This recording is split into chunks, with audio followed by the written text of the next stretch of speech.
Clean water is everything. It's your rice and beans, your steamed greens, your coffee in the morning, it's your pancakes, it's essentially everything that you might go to the faucet for. This is an installation guide on the ROES 50 from APEC, which is an under-sink reverse osmosis water filtration system. It's been a more than worthwhile investment for my family and our health and our home, and I appreciate you watching, and welcome to the DIY Dad YouTube channel.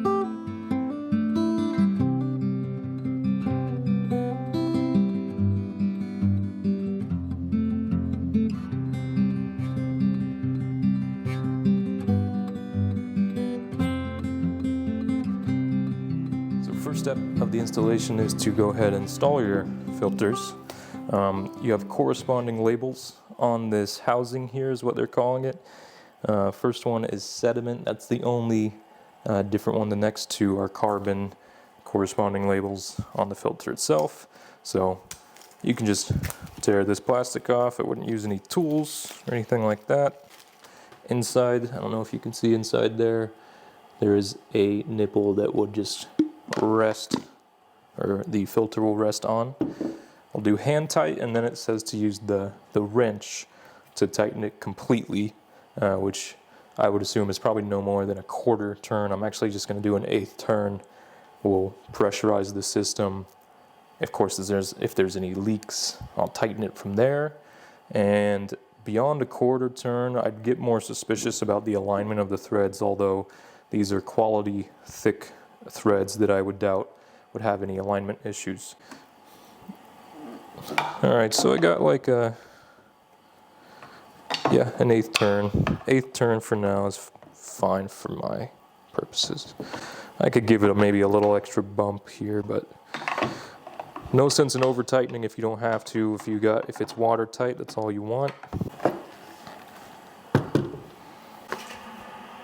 Alright, so for the first step under the sink, you're just going to shut off the cold water valve. And so to help you show you that, I'm going to use my action camera, which, being a new parent these days, I don't do so much skydiving or mountain biking, but instead plumbing under sinks. So got a little light attached, so I'm going to go and turn this on and give you guys a better idea of what we're doing under the sink. To find your cold water shut off, it's usually the right of the two shut-off valves. In our case, we have these better quality 90 degree. We'll just take a quarter turn like that. If you're not sure, you can follow the line up to see which side it's attached to. You can then turn on your sink and just hand test it, but you want the cold side, and that's what's going to feed your system. So now that we're shut off, we'll move on to the next step. The next step is going to be to remove this water line above your shut off. Just got an adjustable wrench, and I've got a microfiber cloth there because there's going to be some water in the line. I'm just going to wrap it around, and there it is. Look at that, not a drop, it's just sitting flush there. Go ahead and apply some Teflon tape to our,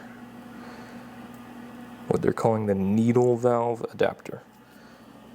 So Teflon tape, PFTE tape, what you're going to want to do is apply it in the direction of the threads. So if it's righty-tighty, which it is, so you'll just run the tape, smoothing it over, and it does actually call for it 4 or 5 wraps. So you're just gonna find where you started and run it around. So I do 1, 4, and we'll do the 5. Alright, I'm gonna do an old, just break it. Okay, that's a bit stringy. Some Teflon tapes are more stringy than others depending on how cheap they are. The fact they included it is nice, but if it's stringy, you can always just cut it, and then you won't have to worry about these strings. So I'm going to go ahead and clean that up, trim it up. Same thing here, we've gone ahead and started with a clean cut of Teflon tape. That's just some scissors, and on this side of the needle valve, which I've got here. That's the straight piece, not the tee off for now. They're calling for 6 to 8 wraps, so we'll go ahead and do that, smoothing that over with 6 to 8 wraps in a righty-tighty fashion.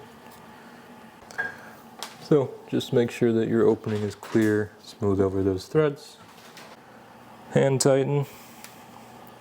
Good rule of thumb when installing anything, building anything from a kit, is hand tighten. Completely build it first, and then tighten with tools after you get everything aligned and working well, and that includes plumbing. With your red tubing, you're going to go in and set the compression nut up. Female end, compression plastic going right into the supply end there for our system. Thread it on, and you'll tighten it up. You'll finish it up. Make sure, before you do use the wrench, give it a nice push.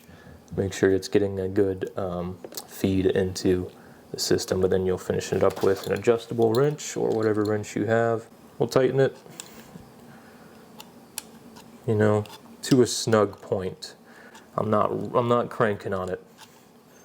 I get it tight. Again, when we pressurize the system and look for leaks, you know, we'll go for it. Alright, so whether you put the line on beforehand or after, you'll just thread on your valve to your cold water line. If you have the line on like I did, you'll just have to spin it around with the threading. Do a little acrobatics, dancing under the sink that comes along with plumbing.